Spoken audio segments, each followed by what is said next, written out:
Bonjour à vous, bienvenue dans cette nouvelle vidéo de confiance qui est faite pour vous parler un petit peu plus de moi en transparence, que vous appreniez à me connaître en toute franchise, honnêteté, avec une absence totale de masque et dans l'authenticité la plus possible.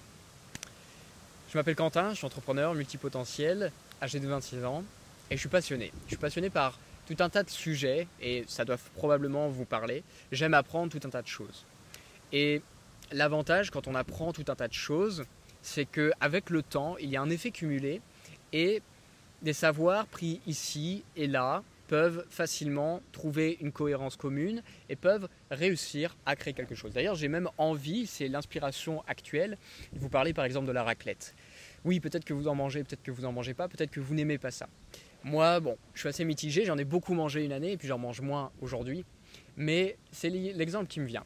Peut-être que la raclette est un produit qui est absolument trop conceptuel.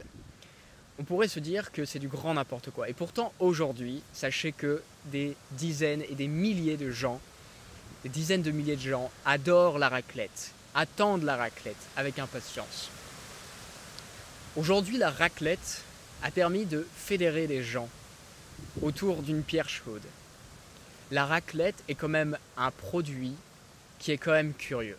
Parce que la raclette, ça demande d'assembler du fromage avec des pommes de terre, avec du jambon, avec, sans vouloir créer de débat, peut-être des œufs de caille, des cornichons, avec tout un tas de choses. Mais qui a eu l'idée de mélanger tout ça ensemble? Dites-moi, est-ce que c'était un multipotentiel? Je ne sais pas. Honnêtement, je ne sais pas. Et vous voyez, par ça, j'ai juste envie de vous dire qu'on ne sait pas spécialement comment la raclette est née. Mais ce qui est sûr, c'est qu'aujourd'hui, la raclette, ça parle à tout le monde. À tel point que j'ai décidé d'en parler dans cette vidéo pour en faire un exemple qui soit à peu près populaire et qui fédère un petit peu les gens autour de l'idée.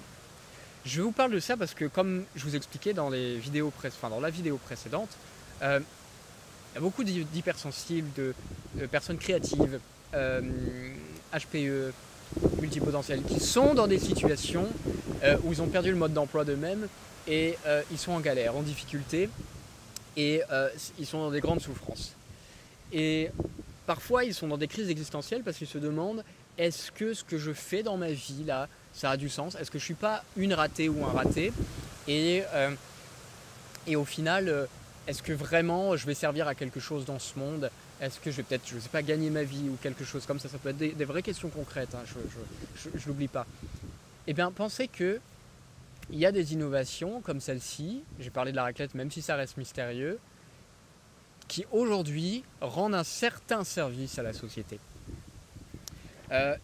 Évidemment, l'exemple que j'ai pris, il est drôle.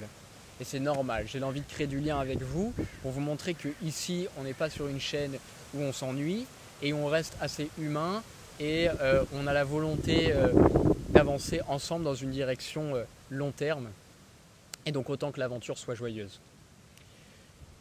Des innovations, on peut en produire plein. Et je vous parle de ça parce que, en effet, je vous parlais de la raclette tout à l'heure, et c'est sûr que ce n'est pas un produit qui a été créé sur une plage de sable fin où il fait en moyenne 35 degrés à l'année. Ça ne s'est pas fait là. C'est forcément le reflet du territoire où l'idée elle a émergé. Et je vous parle de ça parce que dans les projets que j'ai et dans les causes qui me tiennent à cœur et qui va être là centrale dans cette vidéo, c'est de parler de la spécificité des territoires, mais aussi des territoires qui sont isolés.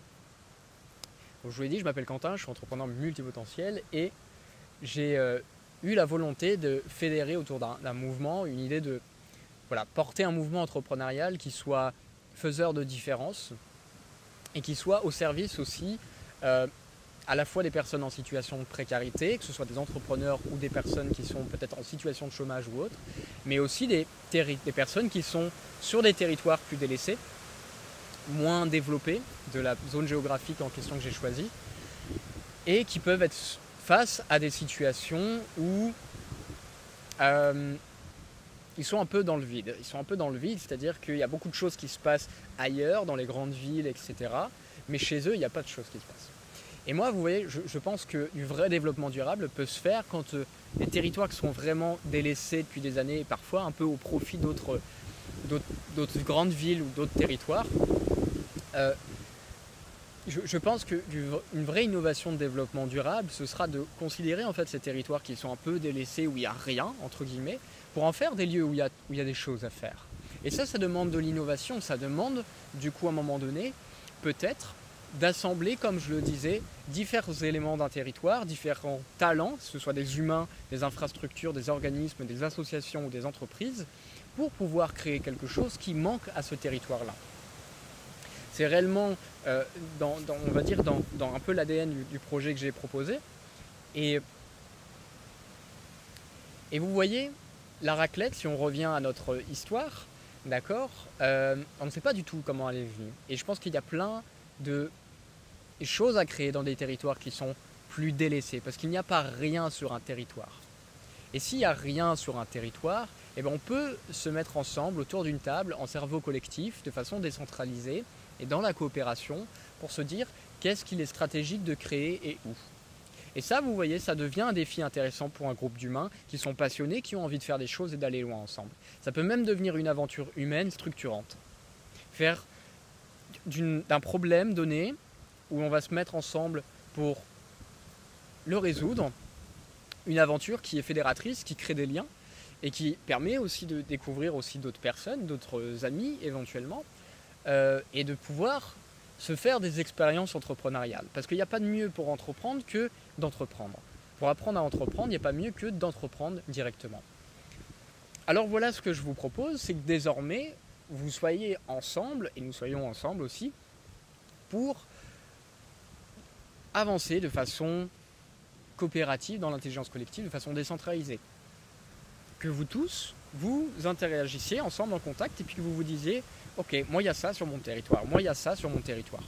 Moi je remarque ça là où je suis, j'aimerais qu'il y ait plus ça. » Que vous échangiez ensemble et que vous fassiez un peu un état des lieux communs. Pour arriver à voir en fait où est-ce qu'il y a des choses intéressantes à faire. Je m'appelle Quentin, je suis entrepreneur multipotentiel. J'espère que cette vidéo vous a plu, que vous avez apprécié. Si c'est le cas, vous pouvez me mettre un pouce. Je lis vos commentaires, alors ne vous en privez pas, au contraire, ils sont là pour créer de l'espace de discussion et d'échange.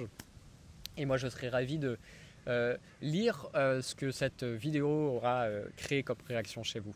Prenez soin de vous, n'oubliez pas de garder confiance en vous, de prendre soin de votre santé, de votre bien-être, de votre énergie, de votre sommeil, de votre alimentation. Bref, bichonnez-vous, le monde a besoin de vous, alors prenez soin de vous et vous pourrez rendre service au monde. Merci.